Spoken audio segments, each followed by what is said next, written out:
Let me explain. Just as the body is one and has many members, and all the members of the body, though they are many, are one body, so also is the Messiah. For we all were baptized into one body by one Spirit, whether Jews or Greeks, whether slaves or free, and we were all given one Spirit to drink. For the body indeed is not one member, but many.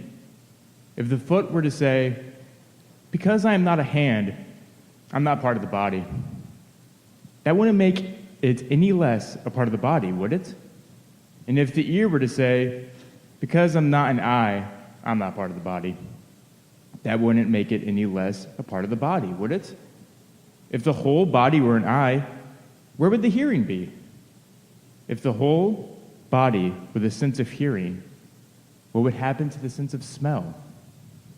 But as it is, God has organized the members, placing each one individually in the body according to his wishes. If all the parts were one member, where would the body be? So the result is this: there are many members, but one body. The eye can't say to the hand, "I don't need you." And again, the head can't say to the feet, "I don't need you." No, the parts of the body which seem to be weaker are all the more necessary, and we give much greater honor to the parts of the body we reckon more dishonorable, so that the parts we hide in shame have a far greater dignity, which our more presentable parts don't need. In fact, God has made the body a single organized whole. He has given greater honor to the lesser parts, so that there won't be any division in the body, but that all the members may have the same concern for one another. If one member suffers, all the members suffer with it. If one member is exalted, all the members celebrate along with it.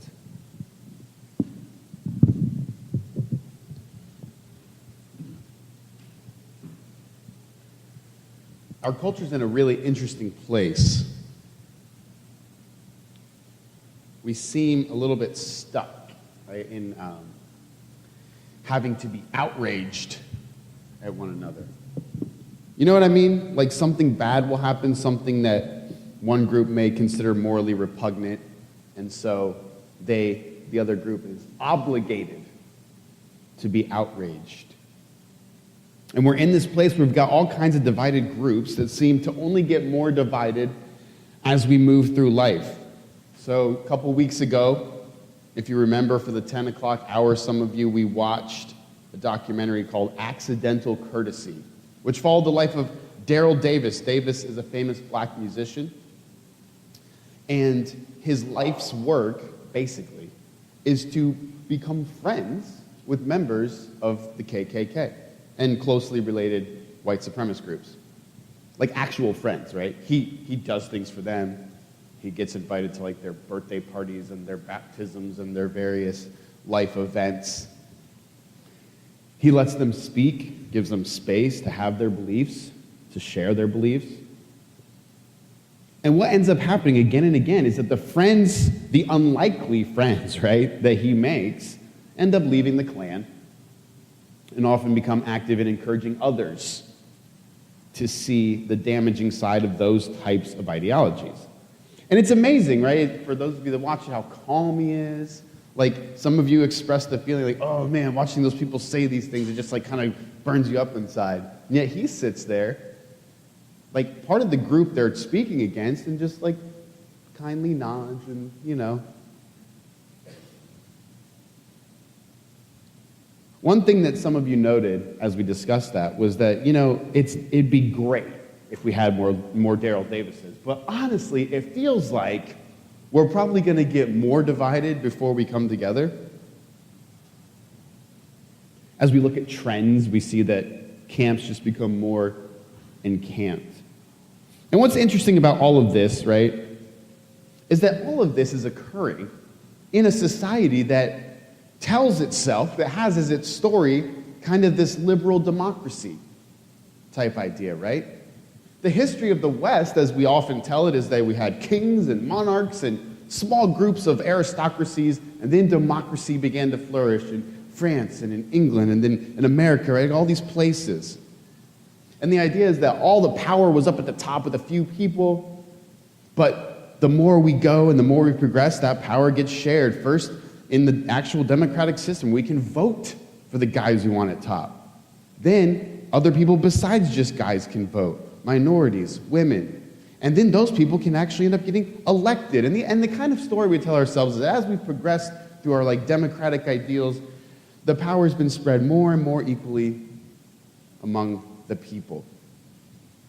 But we also know that the flip side of this, right, is that for every cool story of Western liberal progress, we have another story of colonialism, right?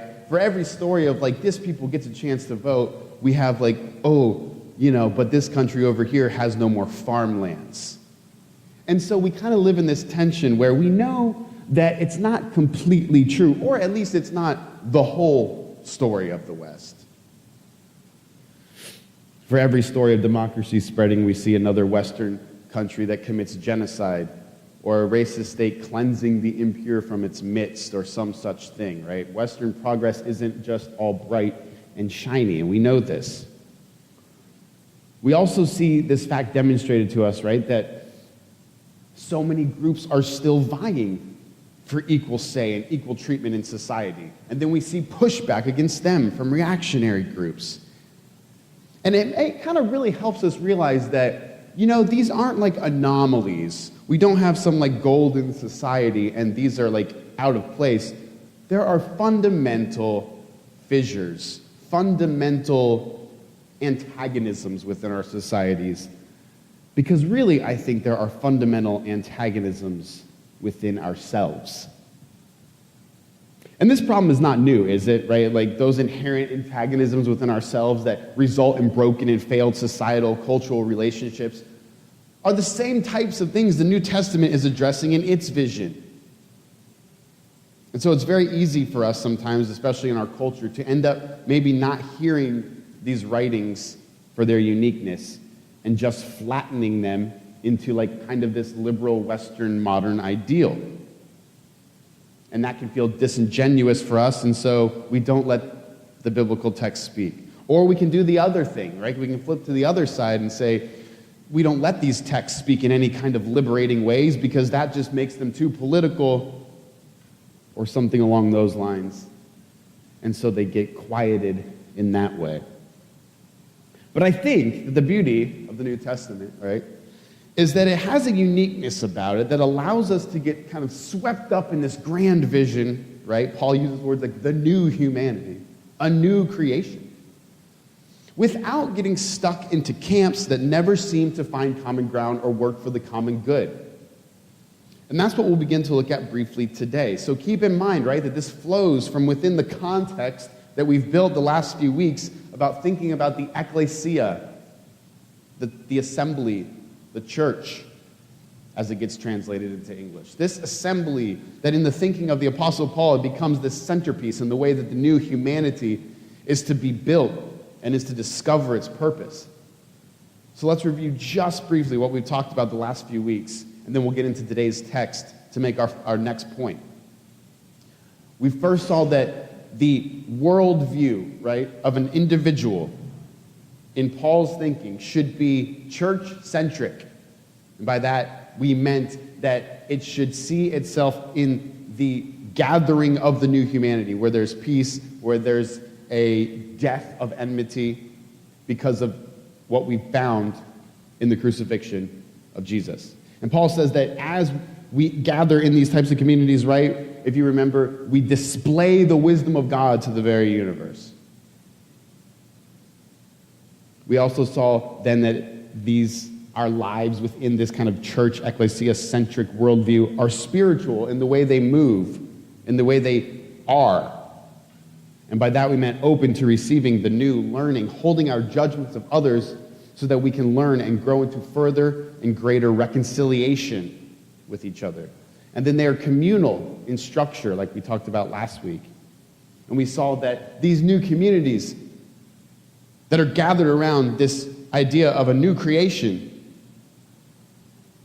are gifts to each other. Each member is a gift to the other member of the community. And that each person has something unique to offer.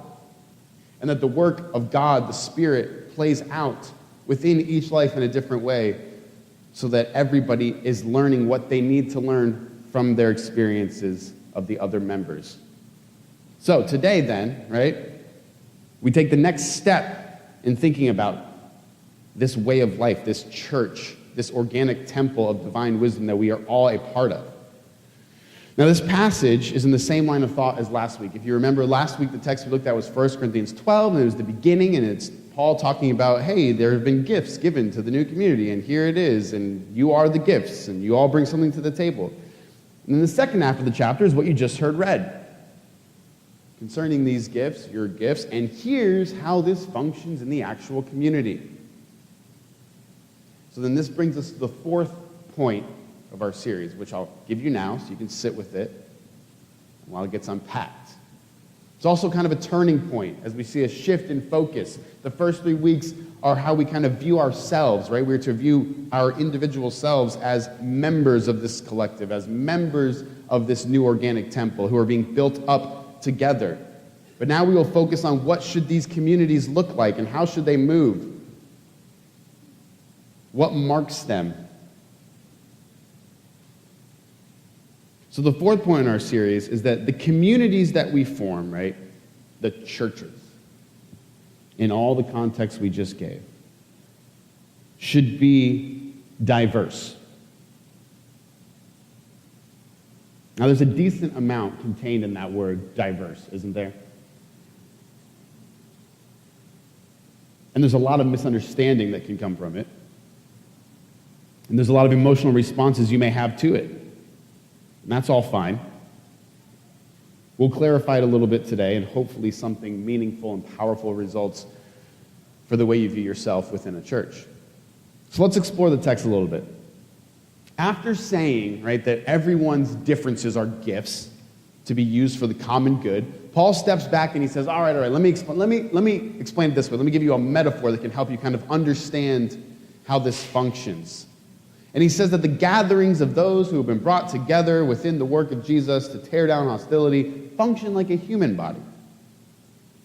He says, look, you couldn't function if you didn't have all your parts, right? It's kind of obvious.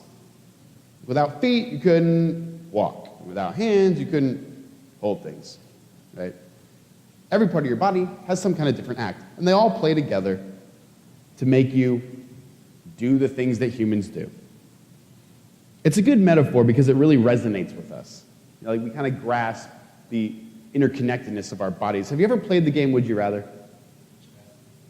It's a fun game. My kids really love it nowadays. They want to play it all the time.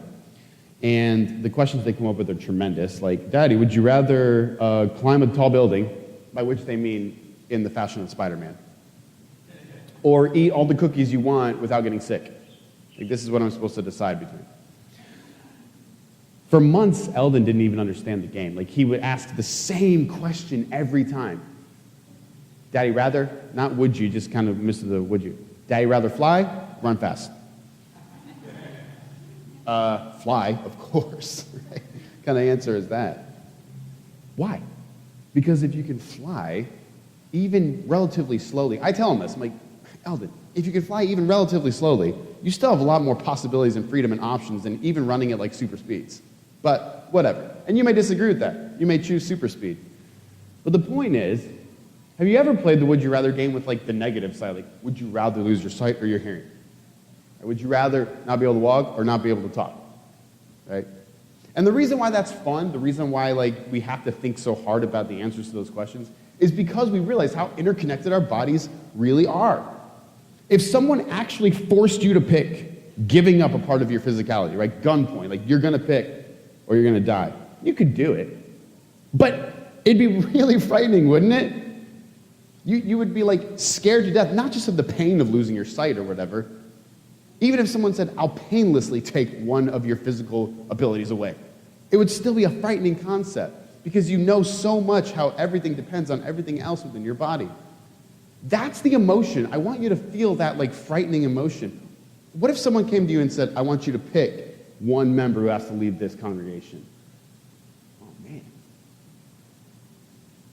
You can't pick. Every single part is integral.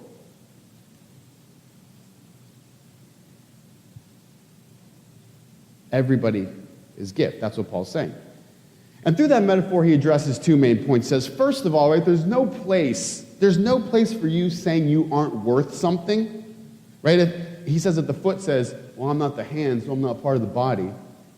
It doesn't even make sense. Right? If the ear says, I'm not an eye, so I'm not part of the body, it doesn't make sense. And Paul actually says it doesn't actually make it any less part of the body. You can say it all at once, but it's still a part of the body. And it's so obvious when you think about ears and eyes, but really feel what Paul is getting at here, right? Really feel it. It is totally outside the realm of possibility, outside the realm of rationality. It literally cannot be that one kind of person is more part of the church than another. Paul says, you were all baptized, you all drank, right? A nod to the physical things that church communities do. You all enacted these physical representations in one spirit. There's one spirit over it all, Paul says. And the way Paul says it in this passage is that it's the spirit of Messiah, right? The anointed one, the Christ in most modern translations. And he says Jesus was animated by that same spirit. He says it all throughout his books, the spirit that was on Christ is now in you, all this stuff, right? We kind of are familiar with that language. But he says something really interesting in this text as he's talking about the Spirit building everybody together. It's a really important phrase. And you just heard it read, but it's so maybe unique in its construction, you might not hear it for what it is. He says, for just as the body is one and has many members, and all the members of the body, though many, are one body, so it is with Messiah. Do you hear that? Okay, Paul, hold on. In the same way the body has many members, in the same way that I have ears and eyes, so also the Messiah.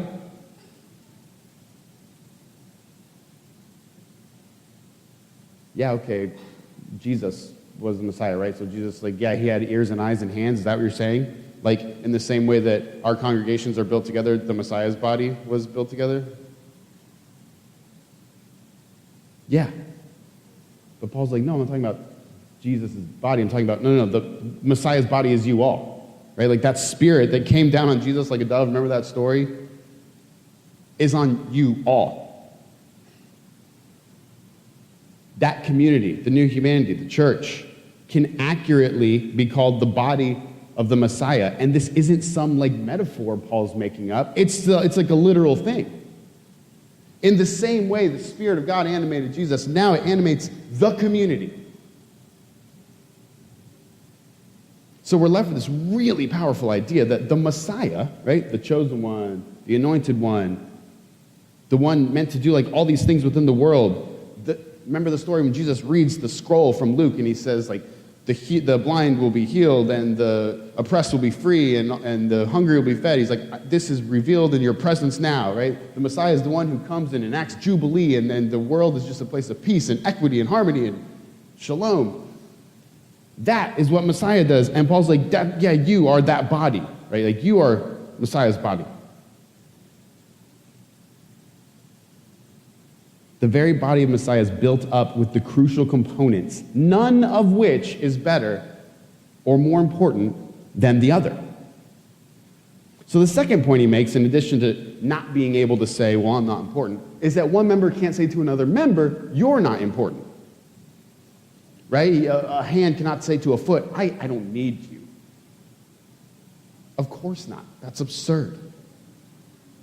And so I cannot look at you and say, I don't need you. And you cannot look at me and say, I don't need you.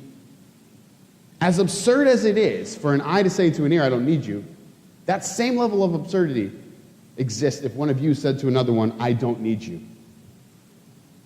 In fact, Paul goes on to say, that if someone appears to be less important, right, by cultural standards, by the given definitions of the world that the community finds itself in, they're actually given a higher honor, more respect. It's a really interesting idea for Paul to put out there, right? it's not just everyone gets equal treatment. Paul says, no. If there's culturally someone who's less than, right? If there's someone who is typically in the way the world thinks about people less important, they actually get a higher honor to ensure that no division occurs. And then he says, when one person suffers, the entire body suffers. Like, you know, when you stub your toe and your entire body just screams in pain? Or like, if you have an infection in your tooth, but then you just get like a common cold or something because your body's working there and then so it's weak in the other places. That's what it's like. Just as our bodies allocate resources to a part that's in danger, so also the body of Messiah functions in the same way. So here we've got the vision and model. Right? You see the context for how these communities function. The wisdom of God is displayed to the world through the ecclesia, the church, as it grows into an organic temple of the Spirit. And the members of said community are led by the Spirit into new and healthier relationships, into reconciliation, into greater learning from each other. And these individual members come together and act as gifts to one another to benefit each other and their world. In other words, as Paul says, the common good. And in order for this to happen, next point, Paul says it must be diverse. It cannot be any other way. You cannot just be a community of eyes, a community of brains, a community of feet. It simply will not work. And this, unfortunately, is what we see so often, right? A community of hands, a group of people who are just active. But there's no brain. Community of brains that like to think, but there's no hands.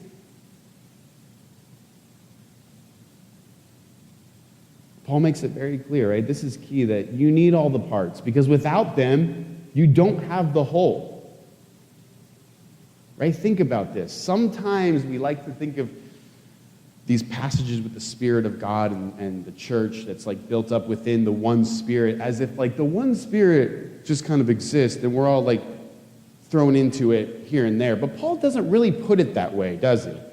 He says that the members are built together into the whole. So you don't have the whole first and then look at the individuals. The individuals together actually is where the whole arises from.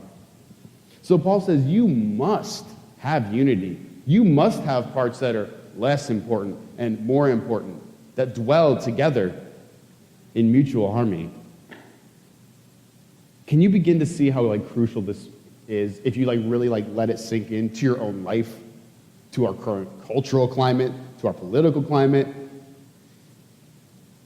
Think of Paul's words, right? Can the hand say to the foot, I don't need you? Of course not. Can white say to black? Can male say to female? Can theologian say to scientist? Can rich say to poor, I don't need you? No, that's stupid. We must be committed to diversity. We're a little diverse here, right? We try. We do some stuff. We got some socioeconomic diversity. We got some theological diversity, right? But we can more greatly demonstrate God's various wisdom. I believe that. So the call is to walk within that way of life, right? And we touched on it a little bit in the 10 o'clock hour. And Britt and I did not coordinate those things, honestly. So, interestingly, the video she found and put out for us all to watch very much aligns with this, right? So we must intentionally put ourselves in the paths of other stories so we don't get one-track minds that think this is the way that we do things and how we are and who we are, and everyone else is, I already know about them. I don't need to know anything else because I know exactly what they are. I don't need them. I have what I have right now. I have what I need right now. I'm fine. Paul's like, no, you're not fine. You can never say you don't need them. So participate in the programs that we offer here, right? That's what Conscious Party is for. That's what the kinship is for. These are, the food to the people who need food is awesome, don't get me wrong, but it's kind of more of an excuse to just be around people you wouldn't normally be around. It really was not meant to be a plug for those two things. I'm just throwing off two things I know you can have right away that can put you in other people's stories. But do it all throughout the rest of your life. Work to try to show people the beauty you found in this particular church community. And find ways to integrate them into it so that they can learn from you and that we can learn from them. In doing that, we'll become more church-like. Like, we'll really fit Paul's description more accurately. Now, a little intro for next week as we close. The pitfalls, right? There's pitfalls to this. How many times have we heard like diversity pushed on us, right? And there's all these like things in our culture that make us sometimes afraid of that word because of all the dangerous like kind of watered down diversity that we see. Right? So sometimes we can backlash against the language of Paul because we mistake it for other language, and we can maybe fall back into saying things like, there's some pure culture we can all get back to. So we don't need to hear diversity, right? And that's where you would get like fascism type thinking. Or similar ways of thinking that make their way into Christianity that say like, yeah, we're not Jew or Greek anymore. Yeah, we're not male or female anymore. Right on, Paul, because now we're all Christian. We almost make like a new race, right? Like a new identity. But that's not what Paul's saying. You don't just like make a new, you're not white, you're Christian. It's not a new race, it's not a new gender, it's not a new identity. It's something that cuts through those things. How do we avoid that? Or how do we avoid, like, on the other hand, right, just becoming a bunch of people who just let each other speak but never actually get anywhere? And everyone just says their opinion, but we don't actually move forward or find any benefit for the common good from the sharing of ideas. What happens so often in our culture is like, yes, everyone has an equal platform to say something, but then everyone just like divides back into their camps. Okay, I let you say that, but you're still dumb. And yeah, I let you say that, but you're still dumb. And we just fall back into tribalism again. How can we avoid these two polarities? I'm not answering that today. I'm answering it next week. So come back. The answer is distance and departure. That's all I'm saying. There's no way you'd be able to get what I mean by that from me just saying it. I'm really stretching some of these words. So come back next week, right? Join us as we look into the pitfalls that can be inherent in diversity, but how a Christian way of thinking about it can guide us through those. And as we look at the life of Jesus, how it can unfold something new and something beautiful that can truly build us up in diverse communities. And for this week, again, reiterate the challenge. Move through life in a way that is going to force you to think about other people in a new way. Just put yourself in a different, just one time this week, put yourself in a different kind of situation. It doesn't have to be extreme. I'm not saying like go to the, like if you're rich, go to the poorest neighborhood, and if you're poor, go to the richest neighborhood. I'm not saying that. I'm saying just find some unique way to take yourself outside of the normal flow of life. And do it in the context of church community. And together we can discover beautifully the diversity of God's wisdom and display it to the world. Let's pray.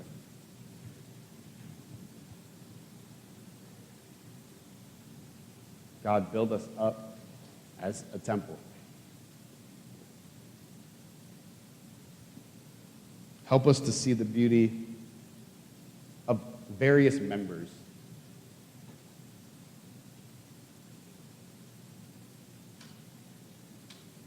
No one likes their house to be just one color inside.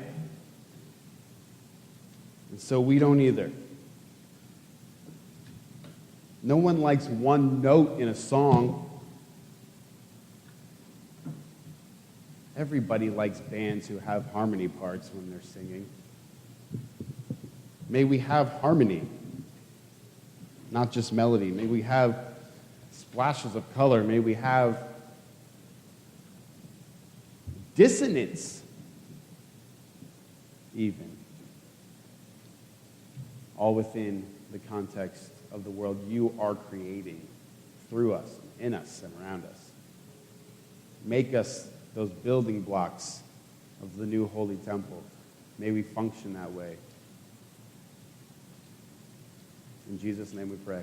Amen. On the night Jesus was betrayed, He took bread and wine, and he said, from now on, when you take this Passover meal, assume they would still be taking a Passover meal. Talk about that next week. As you take this meal, let it mean a new thing even, right?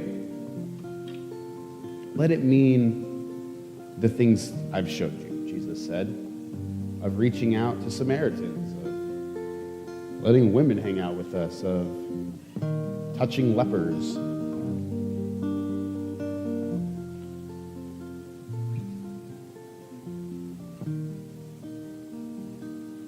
And maybe reflect on the words of the Apostle Paul,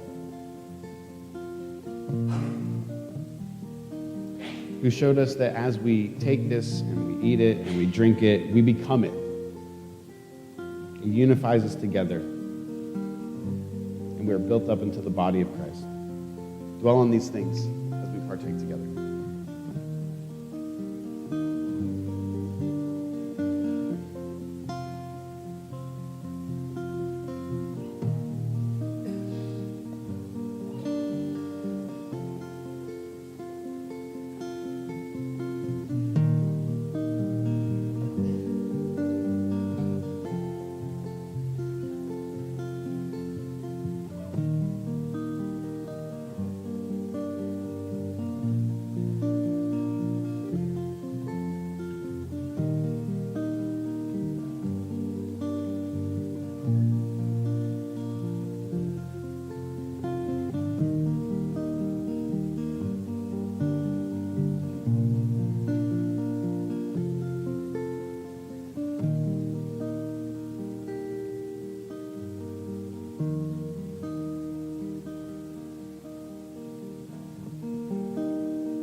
Take and eat together.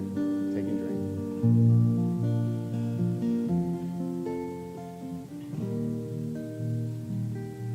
Now may the God of all wisdom go with you this week, display his wisdom through you, and may you see God's wisdom in the wisdom of others as well. Go in peace.